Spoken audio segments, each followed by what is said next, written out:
Well,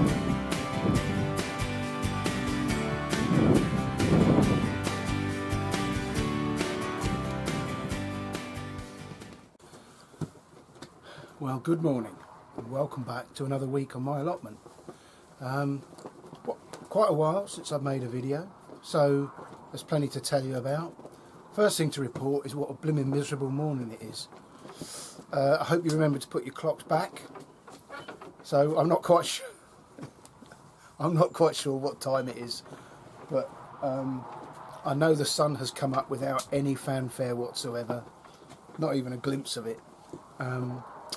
Yeah, it's really miserable. It's drizzling, it's very windy.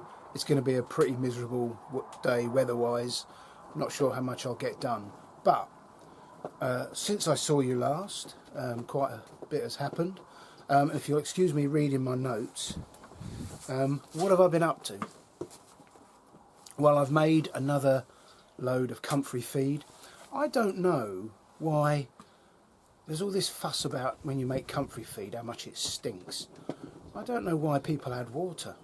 Just do it dry, tap off the liquid as it drains from the plant. There's no smell at all, and then use it and dilute it. Anyway, I've made another batch. I've filled 2 of those large plastic bottles, so I'm all set for next year. So yeah, the comfrey feed is all made. We've had a few deliveries of chippings from one of the local landscaping firms and tree surgeons, and I've taken the opportunity to redo all my paths with another layer of chippings. Pardon me, there's one down the bottom, just one strip I've got left to do, so I'll do that today. The winter squash mashed potato, about a month ago I must have started it, I guess. I started taking them down to the farm shop, and I had a laminated sheet that explains what they are and how you cook them, and they've sold really well. I've sold over 50 at £2 a pop, so I get 50% of that. So I'm really pleased. They've really sold well. People are intrigued by it, and there's no doubt the laminated sheet has helped. Right, I've cleaned up the rhubarb plants. There's 4 of them. I've cleaned them up, taken all the leaves off. I'll show you in a minute. And I lifted there's membrane around them, and I picked that up from a National Trust property called Knight's Hayes down in Devon. We went into their walled garden. Somebody asked me about this last year. Why do you put that membrane around the rhubarb? Well, it keeps the manure and the compost compressed around it, and it stops the weeds. So in the summer all I've got is rhubarb leaves coming up.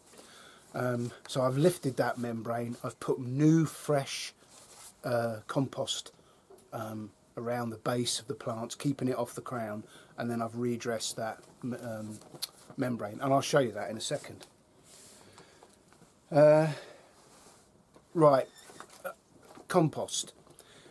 As you know, in the past, if you followed my channel for a while, you know that I tried to go no dig here, and I sort of took a moment this week to evaluate that, and I've decided to stop beating myself up about trying to produce enough to top dress each of these 30 odd beds I've got.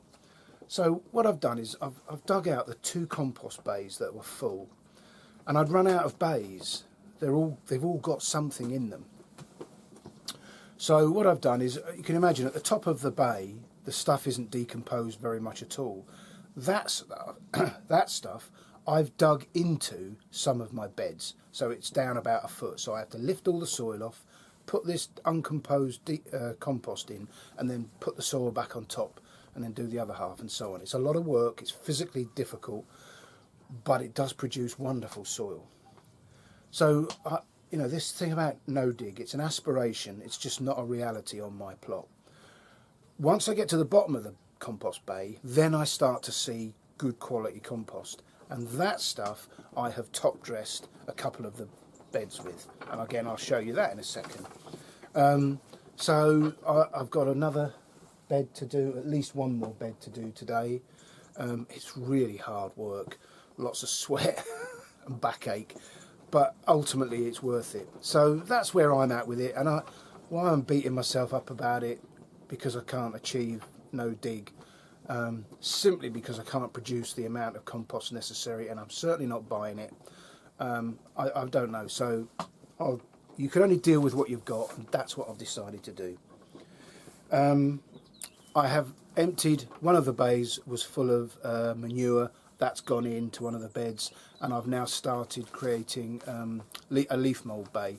I do it every year. I've got customers who've got a couple of acres, lots of woodland trees around them, and I mow it up. And by mowing it, you turn it into much smaller leaf mould, which decomposes quicker and produces really good stuff. And that I do top dress the beds with. Right, I have now sown 300 onion sets. Some of them are in the greenhouse at home, and some of them are filling up my one onion bed at the moment, and I'll show you that in a second. I've sown a whole packet of broad beans, Aquadolce Claudia, I think it's called, and they are a specific autumn sown broad bean. And as I've said before, by sowing them in the autumn, so long as they survive the winter, we get them to grow and crop before the black fly appear. So it's by far the best way I've found to grow them, and I might just leave them in the greenhouse over winter, we'll see. And I've sown all my garlic and elephant garlic, and again, most of that is in the greenhouse at home, but there's a bed, and the tips are now showing on some of them. So I've been quite busy, and we'll have a look round in a second and I'll show you that. The fire's on. One of my main jobs today is to my eldest son, who works as a gardener at a local posh hotel. He's collected a load of chestnuts, and he's been busy trying to cook them at home, and he's given me a Tupperware container full of them to bring up here. The fire's on, it's been on for an hour or more, and I'm going to try and cook them. Judging from what David's experienced, it's a lot more difficult than it would appear. So we'll give it a go today anyway. Yeah, I've got to dig some compost into one more bed. I've got that chipping path to finish, and I'm going to harvest the butternuts today and clear up the beds that they're growing on. So you're very welcome. I'm going to finish that cup of tea that's going cold there now, and then we'll have a look at what I've been talking about.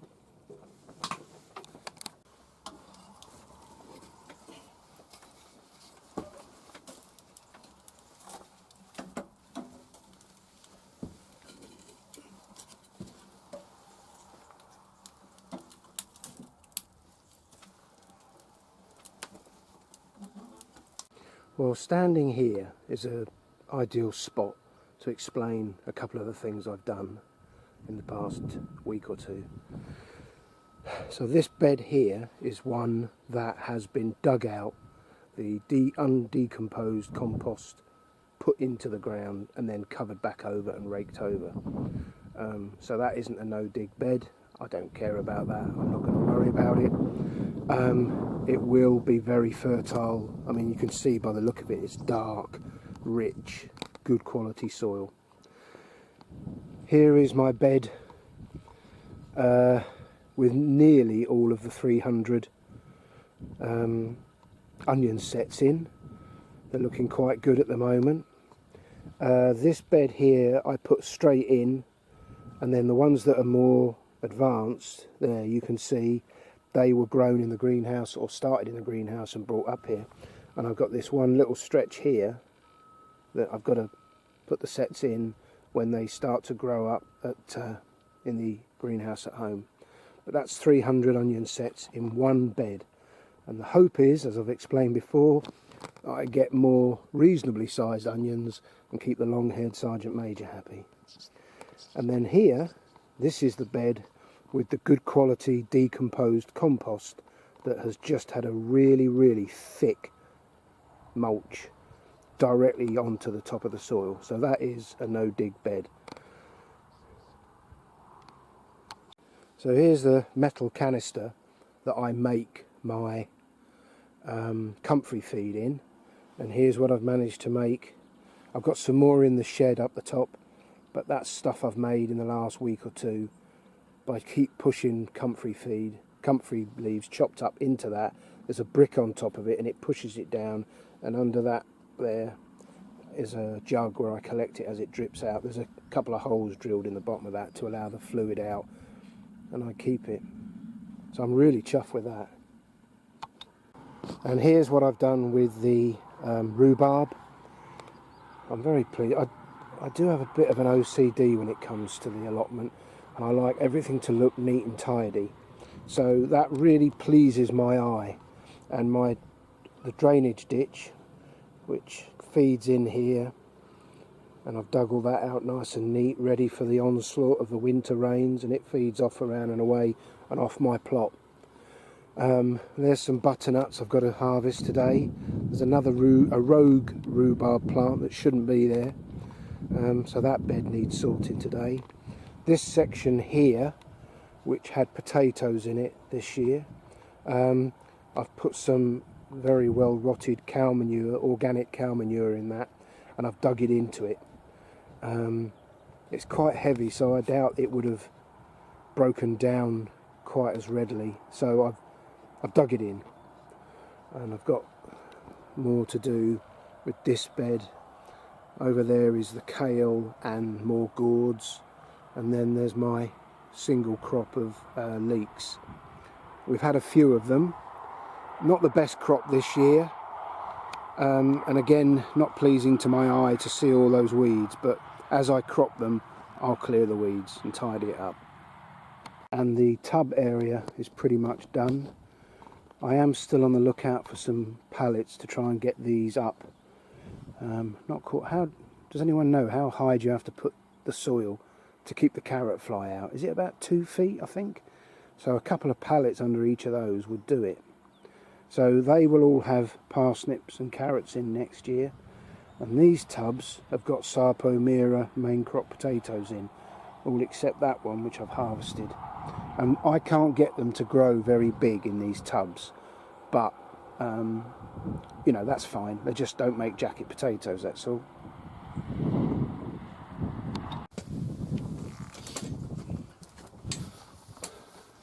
So, nice little collection there of chestnuts from David. So what am I going to do? I'm going to chop them all in half first.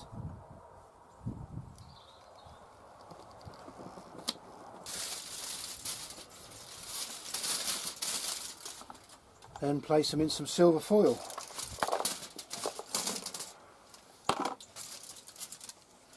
And then place in a fire for 1 to 2 hours.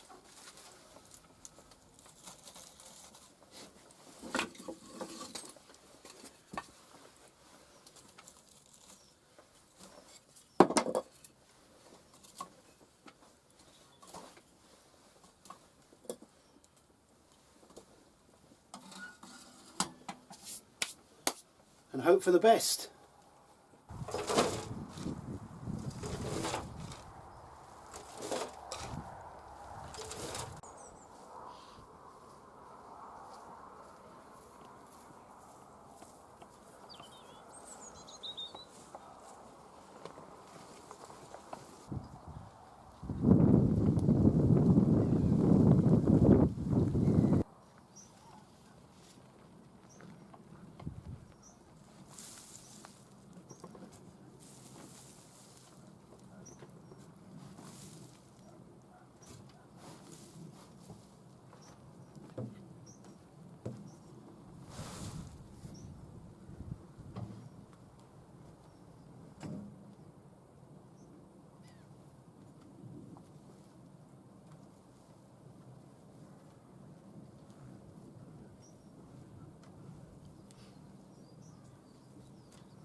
Okay, so now to take them out the fire. Let's hope they're not frazzled.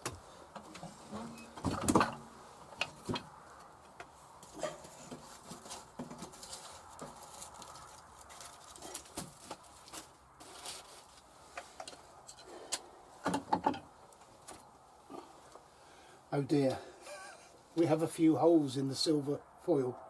I don't think it's worked.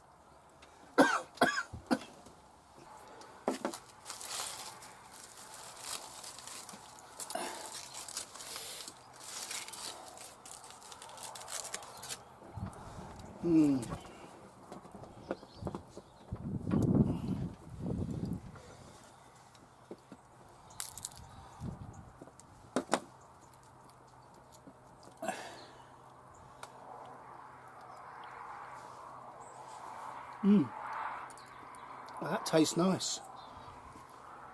I think I've overdone it.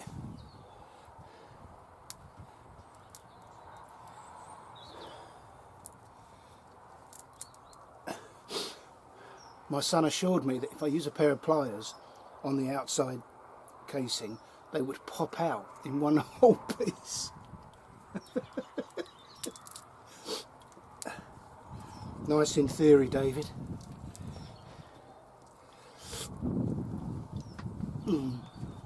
Well, yeah, I've overdone it, that's all. Shouldn't have put them in for so long.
I've mentioned it before, but I picked this gourd earlier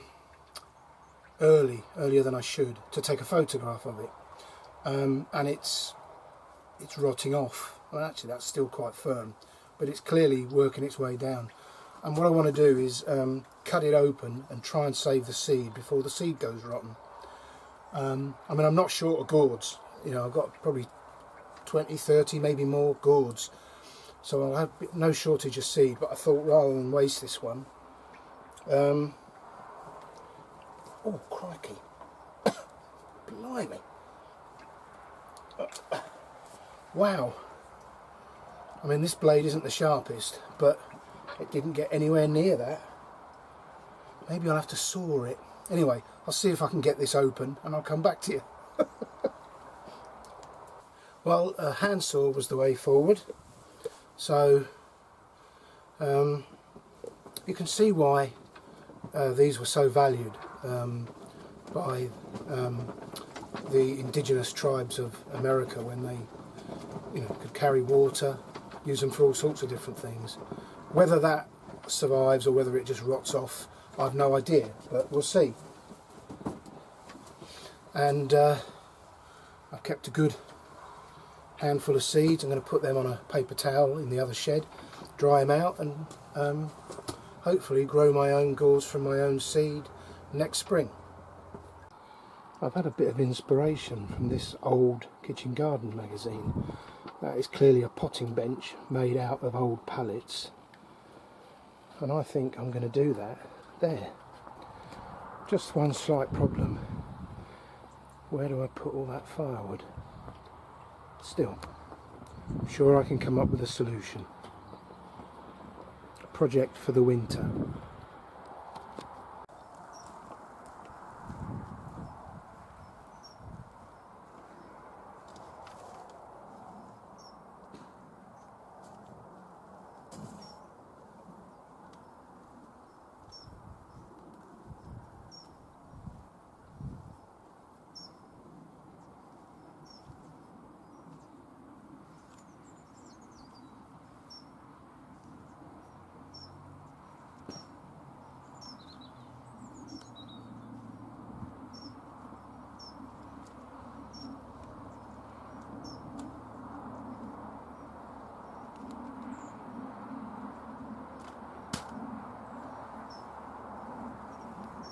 Well, it's taken me a couple of hours sheltering out the way of some strong showers, but it's done. Very thick, heavy surface mulch. Happy with that. Hopefully that'll all disappear by the spring. Right, now I've got that one to do.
Well, that's my whole butternut harvest this year. 14 of them of varying sizes. In years gone by I've managed 60 or 70, so it's a very small crop, but we've still got some in the freezer from last year, so at least we haven't got a glut, and these will all be used. And I've now picked all the birdhouse gourds off of this archway,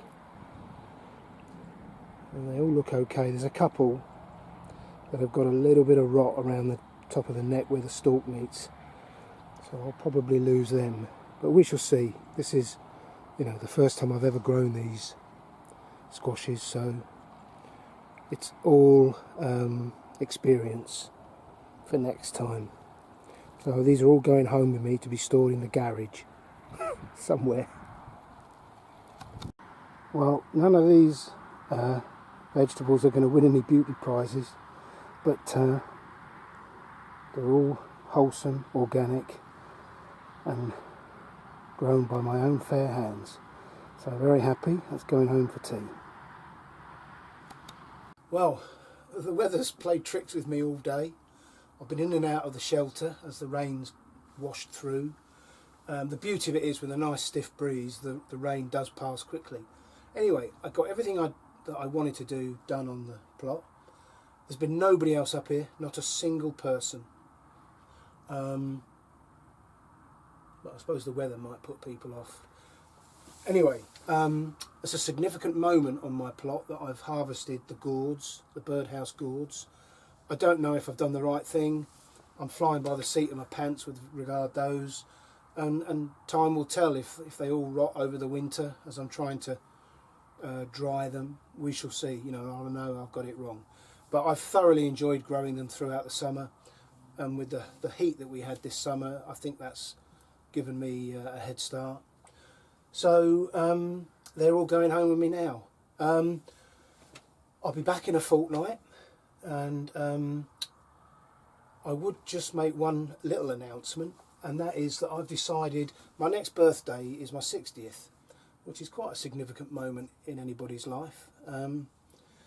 And I thought for the month of November I would do a juice fast, just to sort of reset my health, lose a bit of weight, get myself as healthy as I can be.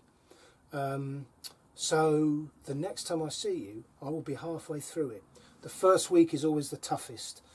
My wife and I have done a juice fast for a week, and it was tough because as you go on to juices, and they are the healthiest thing you can consume, your body takes the opportunity to expel all the toxins that build up.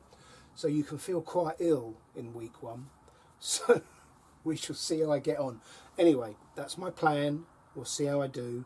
But for the month of November, I'm going to do a juice fast. And if you want to know the benefits of a juice fast, then the best thing you can do is spend an hour watching Super Juice Me documentary on YouTube. It's fascinating, life-changing, and you may be interested. Anyway, I'll give you a 2-week update the next time I see you. Thanks for watching. Thanks to all those who subscribed, and I will see you in a fortnight. So until then, take care. Goodbye.